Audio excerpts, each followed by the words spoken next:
Una pala sa lahat guys, before tayo mag-start, kailangan nyo ng WinRAR para dito sa file, no? Uh, Search nyo lang WinRAR sa Google, tapos click nyo lang WinRAR, tapos download nyo lang, tapos download WinRAR. Yan, magda-download yan sa gilid.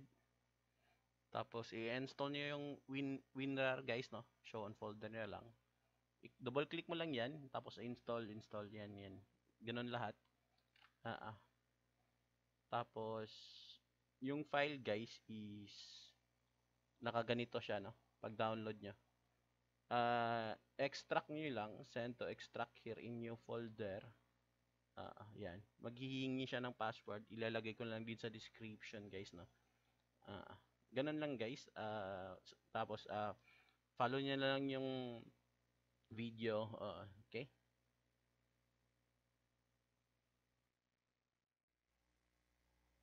Okay guys, ituturo ko ngayon guys kung paano mag-install ng pinaka lightest na Photoshop, no? Kahit Windows 7 gagana siya, no? From Windows 7, Windows 8, Windows 10, no? Kahit XP pa nga kung pwede. Okay guys, kung may XP pa ngayon, pwede yata 'yun eh. Okay? First guys is kung paano siya i-install at paano siya gamitin. Basic lang din, ituturo ko sa inyo. Yung una guys is yung sa pag-download ng software, no? Yung software, ilalagay ko na lang din sa description, no? Open kayo ng Google, tapos copy, tapos paste to yung sa URL niya, no? Ito yung Photoshop na mada-download nyo, no? Yung 74 MB lang siya, no? Bali, napakagaan talaga niya na Photoshop. Tapos, yung version niya, guys, is CS6, no? Hindi siya luma, hindi siya mga CS3. Naabutan nyo pa ba yun? Yung CS3, CS4, yung ganun. Ito yung CS6. Tapos, yung pinaka-latest na version naman is Adobe Photoshop, yung CC. Ngayon. Yan yung medyo matagal na din yung CC. Pero, before CC, meron pang CS6. Wala namang pinagkaiba yung dalawa. Medyo may updates lang yung CC.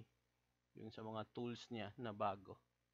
Pero basic talaga yung mga gagawin mo sa Photoshop. Nandito lang din naman sa CS6. Lahat-lahat. Lahat ng mga functions, yung mga ganon. At kahit ano pang gano'n. Ang kagandahan dito guys is 74 MB lang siya. Pwede niyo siya ilagay kahit sa USB lang na kahit hindi abot ng 1 gig.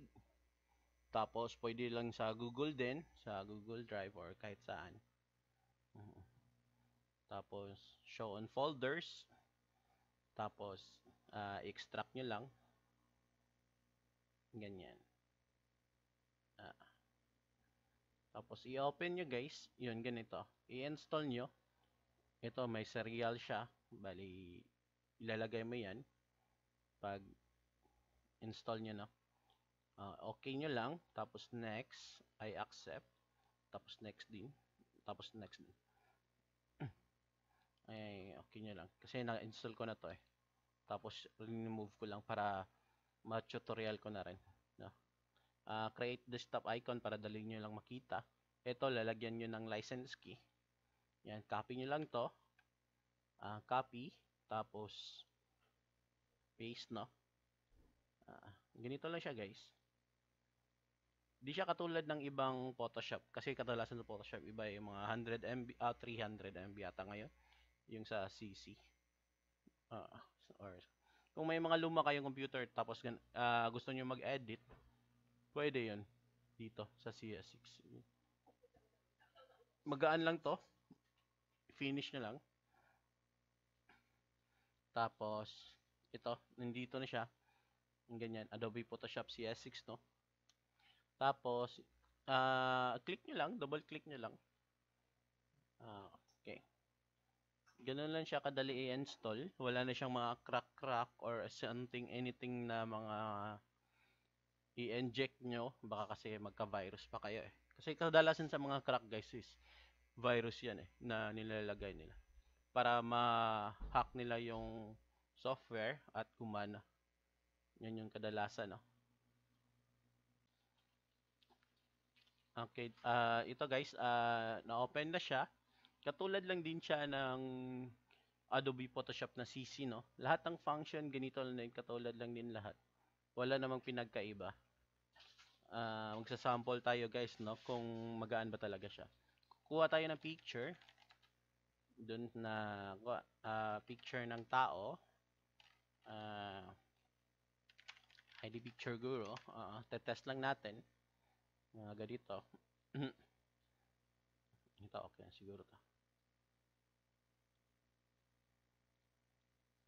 Tapos, save image natin. Kung may mga picture na kayo dyan guys na gusto niyo i-edit, lalo na yung mga background, yung gano'n. Yan. File open nyo lang. File open. Tapos desktop.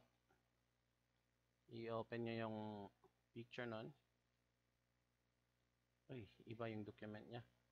Parang hindi JPEG. Hanap lang tayo ng iba, no? May to, medyo pogi. Iba na lang. Ito naman, kita. Ayan. Okay lang yung mga ganito. Ayan. Okay. Tapos, open, file open. Ayan. Open nyo. Pag na-open nyo na guys, kung mag-change background kayo, itatry lang natin, no? Kung magaan ba talaga siya. Ganito guys, gamit ka lang ng magic selection tools. Tapos, i-drag mo lang yan pag gusto mo tanggalin yung background niya. Tapos, click mo yung refine edge para makuha mo talaga yung edging niya, no? Tapos, radius, smooth, feather, contrast. Bali, yung edging niya is mas hindi sharp, no? Medyo smooth siya, tignan. Okay nyo. Tapos, Control C lang at Control V. Ito guys, yung mga, siguro alam nyo na to. Yung mga ganito na sa gilid niya. Kung i-click nyo to, matatanggal nyo yung background niya. Parang layer yan guys eh. Pag i-click mo man to, yan, ganyan lang. Yung mga eye. Yung eye, ibig sabihin yan, yung makikita mo, no? Pag ganyan guys, nakagawa ka ng layer, gagawa ka ng bagong layer, click mo lang itong maliit dito. Yan.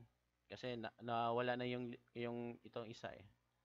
Pag nilagay mo ito, magiging ganito siya. Kasi, yan. Click mo lang yung layer guys kung magpapalit ka ng kulay sa likod. Tapos, paint bucket tool.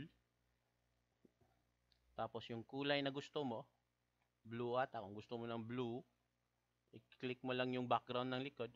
Ganun lang yung pagpapalit ng mga kulay sa likod guys, no? Yung sa mga ID or kahit anong mga background, ganun lang, kadali. Ganito guys, magaan siya. Sa marunong na, magaan talaga siya. At okay na. Test ko na to sa Windows 7 na 2 gig lang yung RAM. Pati sa XP nga noon na-test ko na din kasi medyo matagal na to eh. Luma na to na Photoshop. Tapos, kagandahan talaga is magaan talaga siya.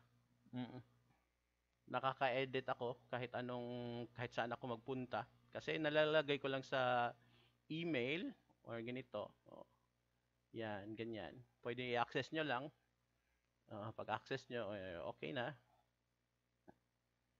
Mag-open lang kayo ng punta kayo ng mga internet shop.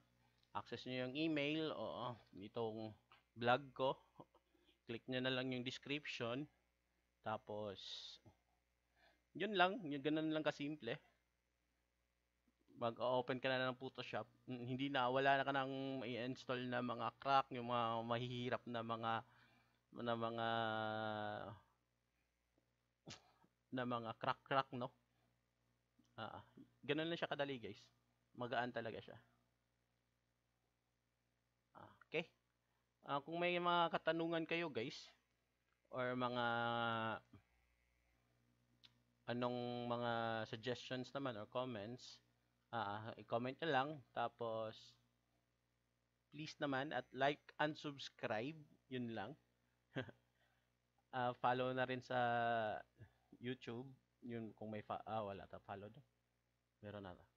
Subscribe nyo na lang tapos like naman. Comment naman kung meron kayong mga katanungan. Kung tinatanong nyo kung pareho lang yung mga functions sa Adobe Photoshop CC, pareho lahat tanan. Pareho lahat. Lahat pareho. Ganito lang din yung makikita nyo sa Adobe Photoshop CC. Ganito lang din interface niya lahat. Ayan, mga ganyan. Kung RGB, yon layering.